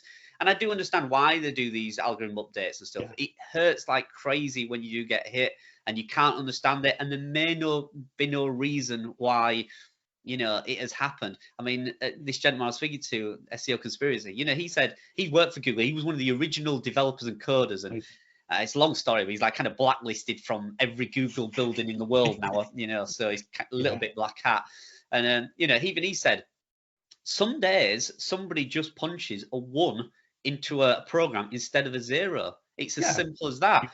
They make human errors. When there's been some really big errors, I think Google had one either this year or last year where they openly admit and said, okay, we've messed up, we're putting it right, it'll take 2 or 3 days to correct. Like you said, somebody just pressed a 1 instead of a 0. It is understandable. I mean, it's as simple as that. I think, like, for anybody watching this, and I think most people within our industry, just use good common sense. Each was kind of reinforcing that you develop what you're about, you reinforce it with the right content, you try and become an authority within that field. That's just good due diligence. And I think if you follow that path, then no one's really going to penalize you for it. I think it'll be a roller coaster ride. Not long term. Long term, you get known for who you are. We know the likes of Neil Patel, and like even Neil Patel talked about it when he first started. He ranked for the wrong things. But it's when you realize there's a problem, you can go and fix it. Absolutely. I mean, with just general websites like ours, there is a roller coaster ride, but if you're confident what you've done is correct and it's solid, and that's what I say, I was going to sell Hutch and Cage the other day, and I said to the lady, it's solid, it was really high and it dropped, but I have no doubts whatsoever. I pretty much can almost put a guarantee that it will slowly climb back up because the foundations are there, everything is done right, there's nothing shady about it whatsoever. There's been a blip in Google, it will come right. It still hurts, but it will come right, And I was right with the fish keeping site. When I sold that, again, it was on the upward trajectory, and then it dropped. And then when I sold it, the gentleman took it over, and I said, are you okay buying it? Open honesty, it's crashed a little bit in traffic, and he's like, it's solid, it's fine. And he's right, it has just gone up and up and up and up, and which is nice. So, and he just said it's built on solid foundations. You've used the right tactics and the right content, and I'm happy it will be around for 10, 15 years. So, you have to just be confident in what you're doing. But, like I say, when you see them overnight crashes, there's nothing worse. It is heartbreaking. Totally especially when you're relying on that income as well, which a lot of people do, because you live to your lifestyle, don't you? If that website start earning $1,000, you live to $1,000. If it starts earning 10,000, Yeah. It And more determine so how. when it's outside of your control. I Yeah, mean, I remember going into a meeting working for a company and we'd lost 50% of our traffic overnight. yeah, And it was something I'd been banging on to them because I was only working in the UK, but it was a German owned company. And I said, well, it's because we didn't make it mobile responsive. yeah, yeah. And obviously when that came about in, I think it was 2016, 2017, we didn't make the well, do you think they changed all of a sudden and then they realized, what's this guy banging on about SEO? It's just one of them flouncy terms. But I think the mindset has changed now. Yeah, Content writers appreciate keyword research, and therefore there's the connection of SEO. yeah, Web developers now understand the power of designing the user experience. There's more collaboration. Long gone are the ideology of that's my job, that's your job, yeah, that's your job, and we interact a little bit. yeah. I think I think Now if you need that full picture. yeah, I think rather than you're absolutely right. Rather than focus and rely on one thing alone, again, a video I've got coming out basically is saying, you cannot rely just on content. Content is the Yeah, backbone of our business, but you have to learn. You have to, I say it in this video, do not get into blogging or building websites if you're not willing to learn new tactics, new strategies, new tools, because you will need them. You can't rely yeah, on one thing alone. I can't say to you, right, I'm going to give you a keyword hit list of 100 keywords, and that's all you need. That's yeah, all you yeah, need. exactly. Don't worry about making a video. Don't worry about doing an email list. Don't worry about doing Pinterest. Don't worry about anything. You just need 100 keywords, and you need to write them. That's all you need to do. Don't worry about on-page SEO. Don't worry about backlinks. Don't worry. Just that's all you need. Yeah, It's rubbish. Of course, you need all the. exactly. You need to They're do all part of the all of it. equation. Absolutely, yeah. And once you get it all right, and like I said, it's not being an expert in each, but it's interacting with everything that makes it an overall success. And that's when I say it's a solid platform. Basically means Yeah, I've done a bit of everything. yes, Okay. Yeah, I yeah. don't have to be, I've done that the world's best. I've done that the world. You just need to do everything okay. And And if you then rinse do, and repeat. that's your solid platform. When I often say to Yeah, people, it's a solid website. They go, what do you mean by solid website? It means yeah, I have tackled everything in a okay manner. yes, It's not going to be the world's best at backlinking. It's not going to be the world's best at on-page SEO, but yeah, everything's done pretty good, and yeah, yeah. that gives you the solid platform to work on, or to keep going. So Yeah, and I think that is the right approach, without doubt, because I see a big influx at the moment of websites that are flipped purely that have been built up for money and nothing else. yeah, User experience, not there. The yeah, design of the website, not really there, yeah, but they've got them up to a reasonable size because they just pumped in content and now they want to flip them for money. The problem I see with that is, where's their longevity? yeah, yeah, Because if they weren't designed from a point of view of adding value, yeah. and not just in a monetary sense, but actually building up a decent brand, I think whoever's purchasing those will find that they go up to a point and then they just fall away. Yeah, absolutely. It would make good video content, though. I have simply thought at the moment, everybody says product reviews and Yeah, doing is totally dead. It would make a good video. I have actually thought about it. Just okay, let's test that. yeah, Yeah, yeah. And it is all about testing. let me just build a website and put 100 product reviews on it. Yeah, Nothing else, no information content. Yeah, I preach information content all the time. But yes, as a user experience, as a test case, okay, yeah, let's just buy the worst domain we can. Let's just put a basic theme on it, and let's stick yeah, 100 product reviews on it and yeah, leave it for a year. See yeah. how much it makes. Would make interesting content. I don't recommend it, guys. If anything, No, but no, but I see where you're coming from. yeah, It yeah, is good to do those experiments for, you, because you are, the hat you sort of wear now, you're a content creator. mm, yeah, Because yes, you're building websites, but you're also then building your visibility, as it were, yeah, yeah. to be found and then obviously monetize it.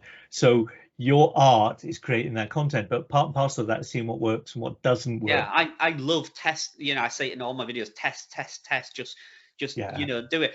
Obviously, there's a financial implication for some people just starting out. You can't do that, but that's where people like myself and you can trial things and can do it for other people. yes, People say a one-page website is no longer. No, you need 100 blogs behind it. Okay, do you?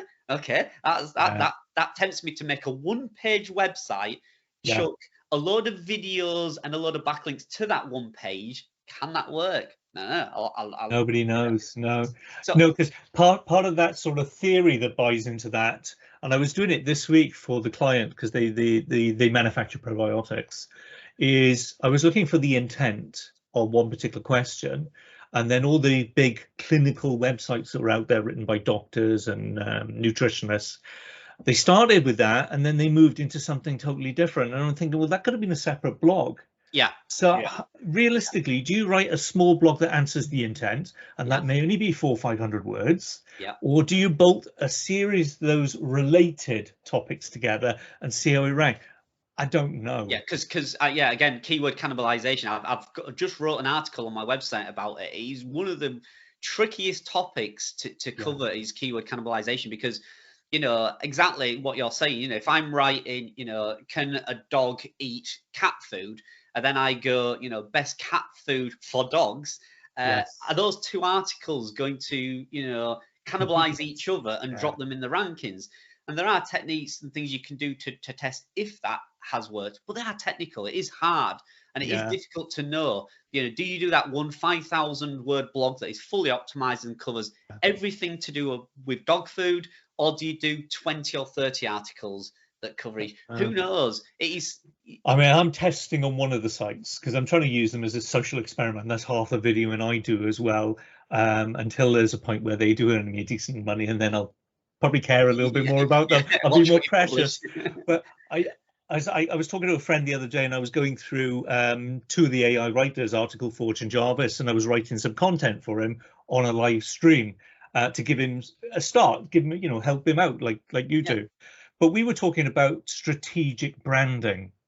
And then one of the terms that came up was emotional branding. Now, they are two different things, and yet they could be in the same article. Yeah. Realistically, as I said to him, I would write two separate blogs. But am I right? Am I wrong? I don't know. Yeah. Well, the only way you will tell is when you look at the data. Yes. Yeah. You've got to put it out there. This is what I say. You know, when this gentleman said to me in the comments the other day, you know, how are you confident about writing all this content? Well, I'm not, but I'll put it out and I'll read the data. And then what works, the data doesn't lie. That's what I'll jump on. So if Google is showing me a load of love for this dog food article, then I will jump on that, you know. But if I've wrote one about cat food and it's not showing me any love on it, then I'll put that to one side and I'll focus on that one until I feel like I've captured it, you know, entirely. Then I'll move on. So the irony there is I rank #1 for a term that doesn't theoretically exist. Yeah. There is a direct relation to one thing that does, but somehow, and it was quite by a happy accident, I wrote the subject with no intention. I just wrote it as part and parcel of another blog, and I ranked #1. And now I look for it, and it brings probably the most traffic to my website, and yet I'm thinking, but it doesn't exist. There is a close correlation to something else, and therefore people make that analogy, but it doesn't exist. And I'm thinking, that's just crazy. My #1 article on the pet website brings in around 5,500 visitors a month, and it's probably the worst article I've ever written. I did no backlinking, I did no internal linking. It's about 800 words. It's totally random, and it's the best ranking content that I've got. You mentioned it earlier about, like, you know, when you first got into it, you wanted to make sure that the post was of a quality before you published it. No, I'm sort of the mindset, very much like Gary Vee talks about volume versus quality. John Dykstra's like that. Yeah, quality matters, but I think where we are at this point where we have AI tools, you can pump volume out that's of a certain standard. More so when there's wanting on the internet anyway. I do think long-term wise, then someone will write something better. But it's about that journey and what you can get back from it in the interim. So I'm kind of the mindset about volume over quantity at the moment. I do volume. I'm not saying right, but I just think time will tell. Well, when I first started the Mega website, the idea was to get 1,000 articles on the website each year for 4 years, 4,000 articles, and I'd wash my hands of it. That would be it. And then I got talking to a young lad on YouTube who's doing the same. He's doing a similar Mega website, and we did a video. It was kind of a head-to-head, and he was putting, I wanted to get 100. I wanted to get 1 million words in year one, and he wanted to get 1,000 articles in year one. Right. And he got so much criticism for saying, you know, well, 1,000 articles in a year, it's just all going to be rubbish content. It's going to be poorly written rubbish content. Yeah. And I got into this argument of, why does it have to be? No. What? Because you won't win, will you, if it was rubbish? Just because he's doing 1,000 articles, Yeah. why does it have to be rubbish content? You Yeah. know, as long as they're not all going to be 5,000 word ultimate amazing best written content ever, but they're going to satisfy the user's search intent. Yeah. You know what I mean? We're not going to answer random questions in it. No. If you're searching, can my dog eat cat food? We will give you the answer. Yeah. But specific to answer the intent. But I do think sometimes they're glorified FAQs. Oh yeah, absolutely, yeah. They, Well, you could just a little bit longer. You could just write, you know, 1,000 pages full of, you know, 10 FAQs on every topic, you know. I wrote one this week for the client, and it was, should I take probiotics before bedtime? And there was as much arguments already on the internet for saying yes, and as many arguments for saying no. When I run it through Jarvis did exactly the same. Yes, without doubt. Yeah, they're the best thing since sliced bread. And then the next part, it said no. Yeah, I'm well, like, yeah. I watched Alex doing a live stream. I think it was yesterday, and he was doing Jarvis, and he was saying, "Can you eat popcorn before bed?" Yeah. And the first sentence out of Jarvis was like, "Yes, it is a nutritional snack that you should eat before bed." And then he ran another paragraph, and it was like, "It is the most unhealthy thing you can do." Yeah, exactly. And then he wrote another one, and this is an old family saying, and he says, "What are good foods to eat before bed?" And Jarvis said, first of all, it said apples. Well, I was always told by my grandma and stuff that you should never eat an apple before bed because it doesn't digest and you can choke on it. Yeah. And I was screaming at the screen going, "Jarvis, that's wrong. That's wrong. You can't eat apples before bed." You know, so, but you know, I mean, it's early days with them, isn't it? These AI, right? I mean, getting back onto that content. Yeah, I mean, there's camps for every type of, you know, theory. I know Income School are 100%. It's got to be the best ever. It's got to be massive. It's got to be really long. But then you got John Dykstra, who's like quantity. Just pump it out. Get quantity out. And he's the one that says, you know, if he gets 200 or 300 visitors a month from a blog post, it's enough. Yeah. Where Income School says, no, it's got to have 1,000 visits a month to make it worth my time. Yeah. So you have them. I think it's a bit of both. Yeah, I'm in quantity. I'm in quantity, but like I say, I mean, I've got to read it and it's got to make sense. And it's got to answer the question. You know what I mean? So, you know, if I'm reading and it's like, that's just rubbish, then it's not getting published. But, and again, the word count, you know, I was always in the ball camp with Income School that said it has to be 1,000 or 2,000 or 3,000 words. Yeah. And it was only when I went on SEO Conspiracy, Laurent's show, well, it was just a private conversation we had. And it was only when I went in there, and the first thing he said in a really strong French accent, which I'm not going to try, was, he looks and he goes, "You're in the 2,000 word camp, aren't you?" And I was like, "What?" He says, "Everything you write is 2,000 words." And I was like, "But you've got to do that. So Google," and he was like, "Why?" And he just kept saying to me, "Why?" And I was like, "Yeah, because Google wants it. Prove it." And I was like, "Well, I can't prove it. Then why are you doing it?" And he just kept saying this, and he went, "That keyword, that title you've done, I could have answered it in 600 words." And I was like, "You're right." And he says, "So why are you filling it with 1,500 fluff words? Just don't do it. Stop doing it." And it was from then where I learned that, you know, you don't have to do that. No, I think, I mean, in fairness, Neil Patel's done this over the years, and he's ramped up to see where the fall off point is. And you're right, there is no. But I think it's the IFD something or other, the inverse frequency. So a keyword in relation to how many words are on the page in order for Google to see this latent semantic indexing and then put together what the article is about. So if it was about cars, is it about automotive, secondhand, or is it about the film? And then therefore it knows the intent. I think it needs enough words on there to understand what you're talking about, because I can't remember who did a video on a wooden horse, but a wooden horse could be many things. It could be a toy, it could be a gymnasium element. You know, it could be misconstrued. So I think it has to be enough words on there that gives it context.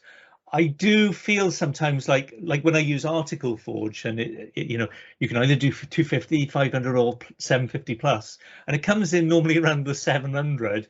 and I think, well, I'll jump into Jarvis and I'll give it an opening statement and I'll give it a conclusion. I'm hitting that 1,000. It's a psychological thing. I just Yep. need to hit 1,000. Yep. But realistically, then I start going through it and I start rearranging the order and then pruning stuff out.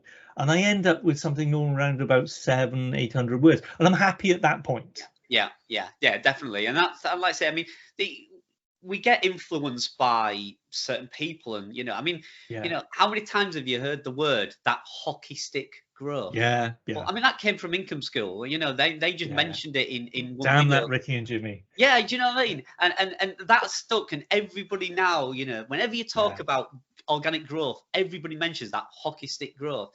And whenever I write content or I provide, keyword service, people say, is it a response post, a staple post, or a pillar? Yeah. What does that mean? What, I know. what's a We staple? love our buzzwords. I'm trying What's to get a one out staple? there called keyword dispersion Yeah. and also the anthill effect. Yeah. To write your content to build your silo. The anthill effect. Write it, they will come. Yeah, exactly. I'm going to steal that and use that.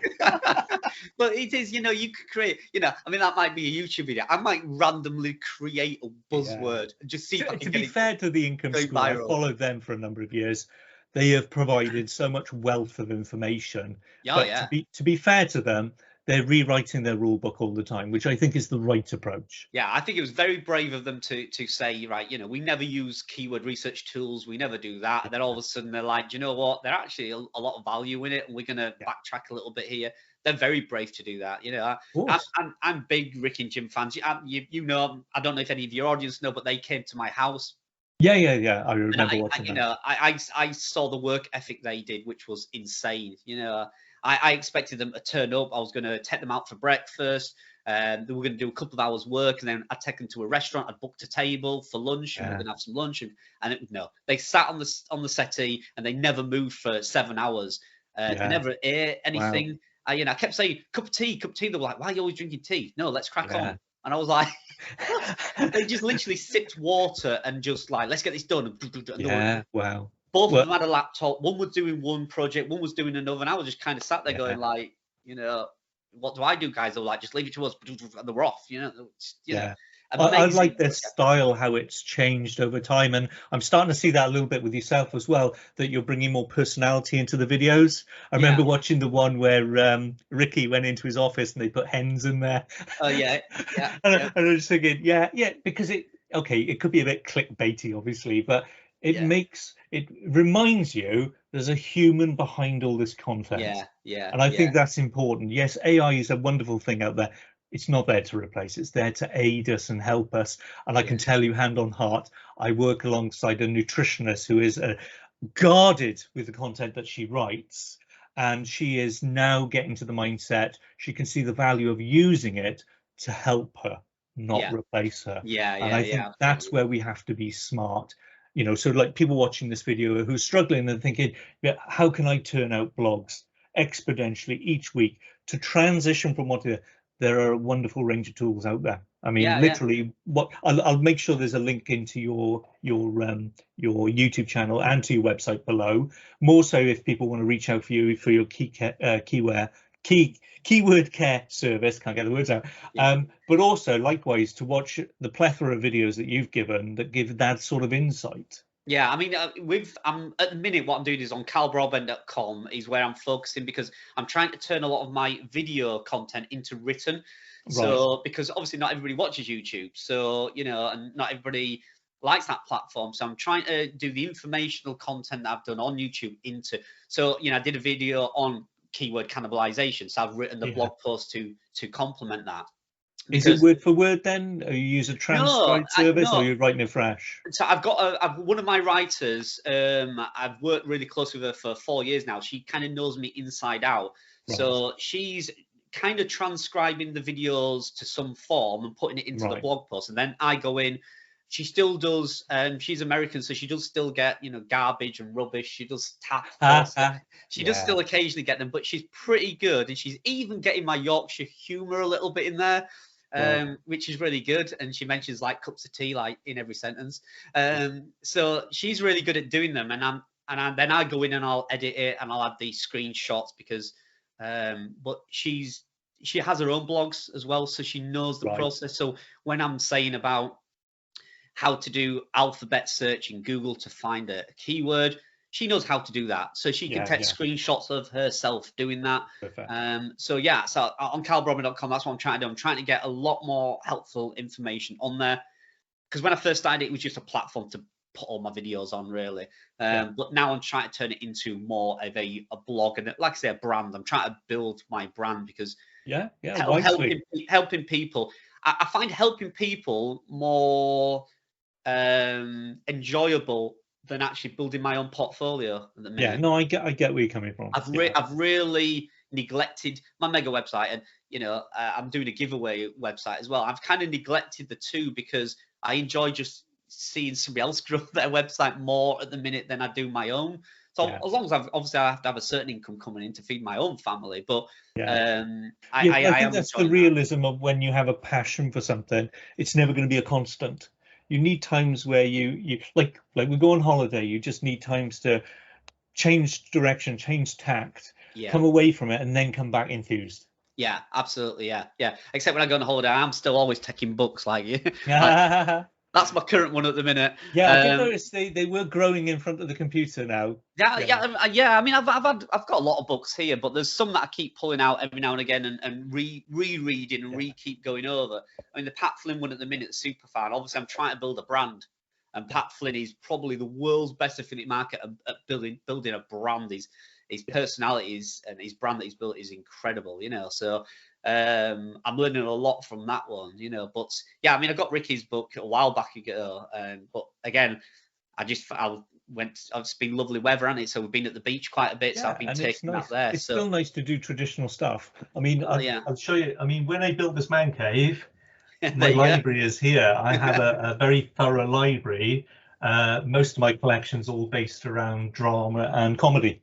Yeah, Two of the things that really educate me in digital marketing, because no one understands that premise more about personal branding than a comedian, yeah, because you are everything. You're the material, the content creator, you yeah, are the personal brand, you're the promoter, you're everything. yeah, And you can just, as we say, die on your arse when you're on yeah, stage, or you can soar to the giddy heights. yeah, It's all yeah, within your control. It's a yeah. very hard thing to do. Well, like I was saying, as we commented earlier, somebody said, what I mean? Oh, your YouTube channel's all about you. And I was like, yeah, absolutely Of it course is. it And is. if you don't like that, it's not the channel for you, because you are going to see a lot of me. It's going to be me talking about what I've done today. I don't think I'll get into the blogging realms of, showing you me making breakfast and washing up and stuff like that. But, it will be a lot about what I have done in the last few days and what's worked and what's not, because, yeah, it's a brand that I'm building, and the brand is basically me, Yeah, I've nothing to hide. I can't hide behind anything. I was thinking of this the other day. It's like, I just mentioned I play golf a lot, and yeah, I like the sport because, well, somebody said to me, why do you like the sport? And I said, I love the sport. The only thing is, I can't blame my teammates when I play bad, yeah, because it's you. It's just yeah. you. So if you play bad, you've got nobody to blame. And it's the same with me and my brand. I've kind of got nobody to hide behind, have I? I can't say, No, no, you're you up know, front and center. yeah. Certain brands are, like Income School we've mentioned. There are a few people behind it, but they Yeah, hide behind the brand of Income School. I can't hide. It's Carl Broadbent. It is yeah, me, Pat Flynn. It is Pat Flynn. So yeah. uh, And and you, and and I think that's a good thing. I do, credit to anybody who decides to be more transparent, because you'll get the lovers, you'll get the haters. That's just part and yeah, parcel. But yeah, I think the beauty is, if you put yourself out there, you'll get more love. It's yeah, it's, it's instinctive within humans for us to commend other people, and then to basically pat each other on the back when we see there's a win. yeah, And yeah. rightly so, because it spurs us on. That's the evolution of the human race. I'm philosophizing now. Yeah. Right. I am conscious of your time and my time. Yeah, no problem. I have thoroughly enjoyed this, and I'm Yeah, sure we could probably. I have a list of, I'm with gonna my say I eyes don't think we've linked to touched them. any questions, have I have we? loads of questions to the side that I haven't got through, so I think we will have to revisit at some time. But just before we do go, do you have any sort of mantras or sort of sayings that you would like to impart for the audience watching this that will help them spur on? I think the biggest thing I'd get across to anybody is just keep it simple. Yeah, Don't overthink things. Don't analyze for 3 months whether you should get into that niche. You will never really know if you should until you do it. So yeah, I'm really in my own business, my own websites. I'm dialing back. I'm really pulling back and making everything simple. Simple themes, simple logos. Simply putting out content that answers a search query. Just keeping everything as simple as you can. If you're not WordPress, if you're not writing blogs, if you're doing YouTube or affiliate marketing, then yeah, honest, open transparency.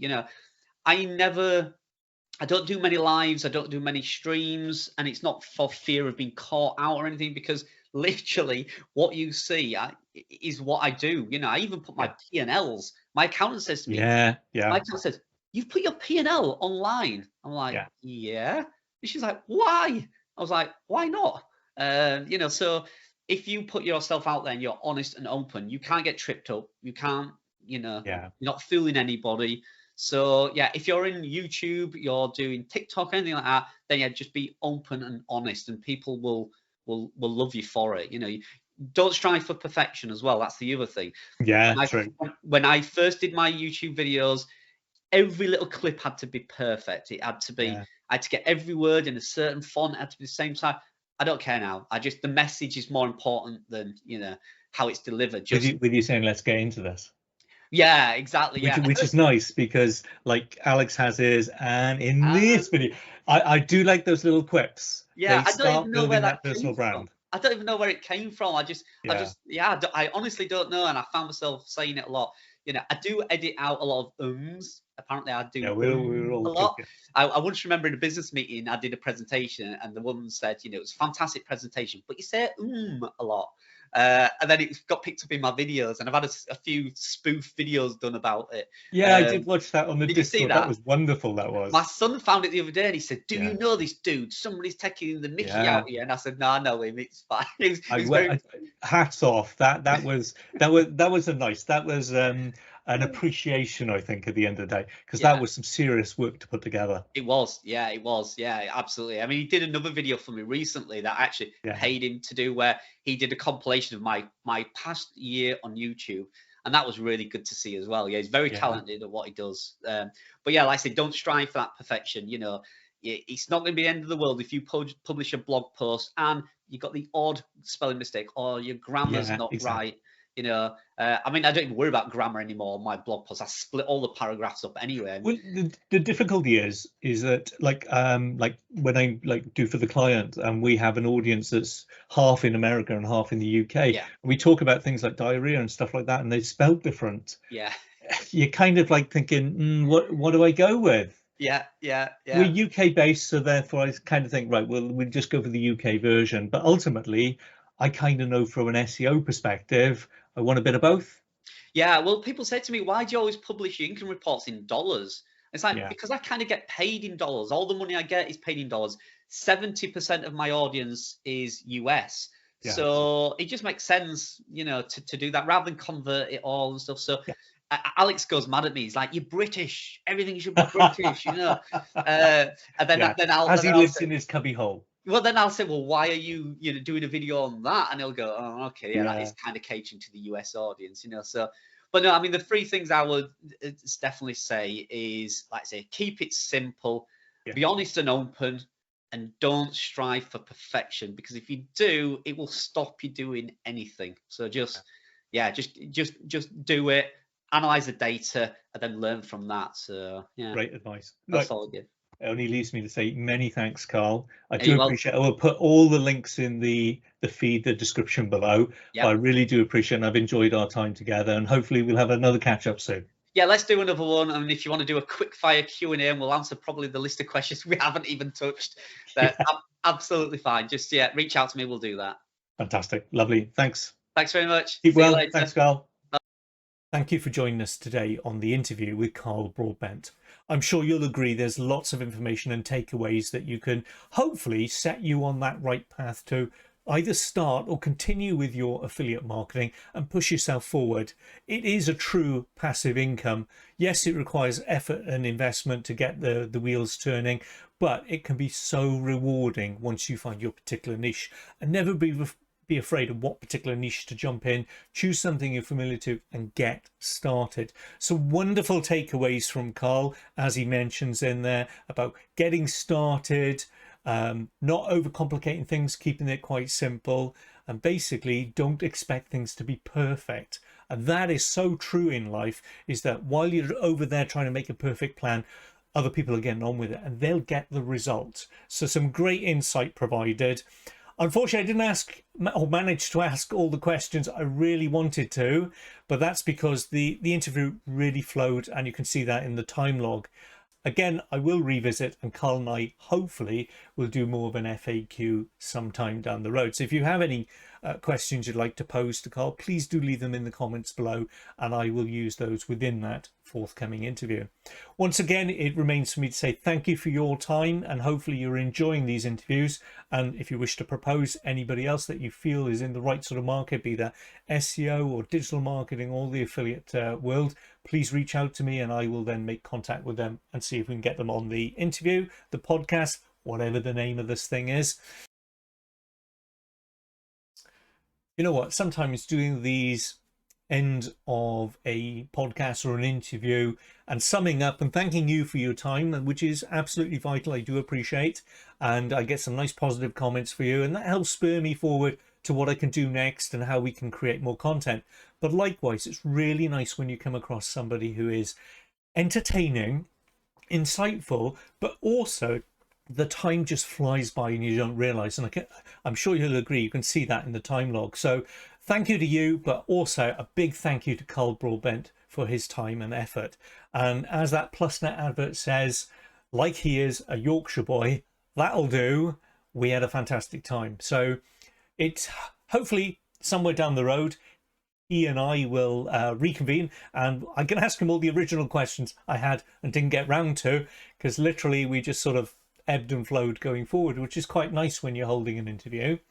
And likewise, I know there's a lot of insight in there that hopefully will help you. More so if you're in that 9 to 5 and you're looking to do something passively by, writing, and you're not quite sure how, you can monetize it once you've got the audience, very much like the Field of Dreams film.